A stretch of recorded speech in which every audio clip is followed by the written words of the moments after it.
This is my WS1600, and with its large clear display, many timers and well-timed functions, plus the upgraded steel case and sapphire crystal, it's one of the most practical watches I own.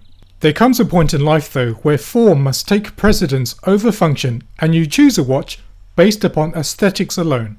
There is no practical reason for choosing a watch with a negative display. On a standard LCD negative display, the contrast is worse and so are the viewing angles. And yet on the A700WEMS, which is the latest variant of the A700 originally released in 2019, I'm so glad it has one. This watch is the polar opposite to the WS1600.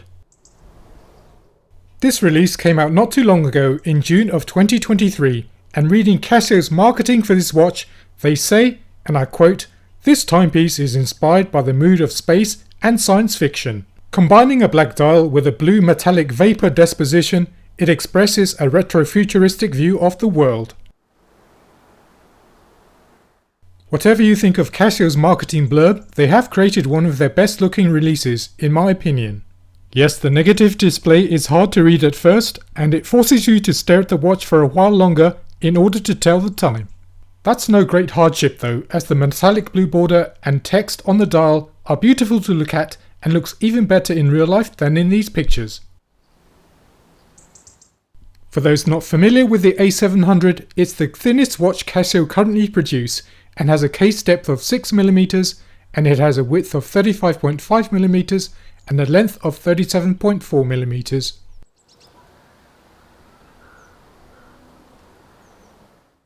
On wrist, it's a pleasure to wear throughout the day, feeling light and comfortable, having a weight of 59 grams.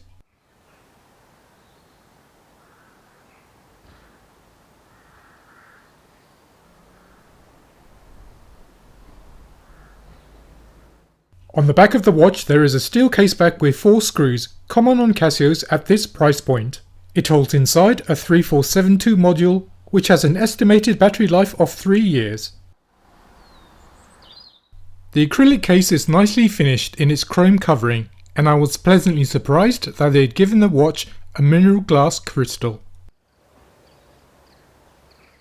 Features for the 3472 module includes a single daily alarm, a 100th of a second stopwatch with split time and 12 or 24 hour format display.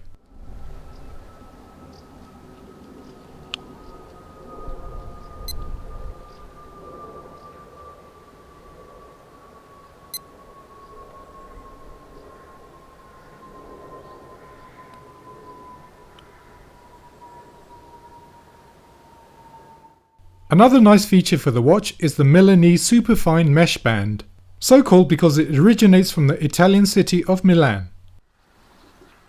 Milanese watch bands became popular for use on dive watches during the 1970s due to their durability, as they don't have pins between links. But in this instance the band has been used for the purpose of style, as you're unlikely to be taking this watch on a dive, as the watch has only been rated as being water resistant.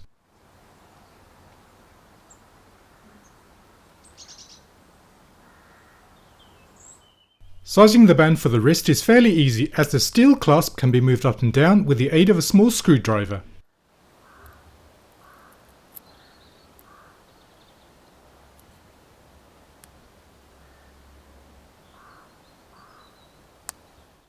And once adjusted, the tail end of the strap tucks neatly inside the loop, so there's no ugly overhang or the need for a keeper.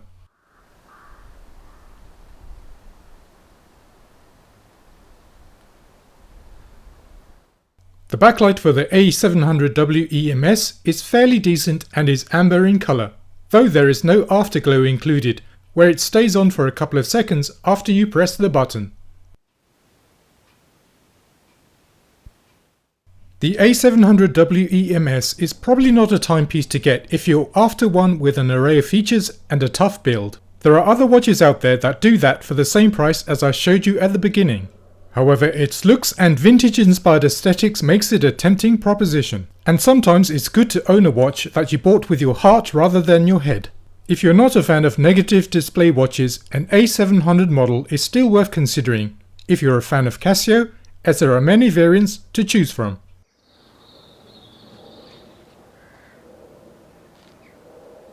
That's all I have for you for today. Thank you for watching, and I'll talk to you in the comments.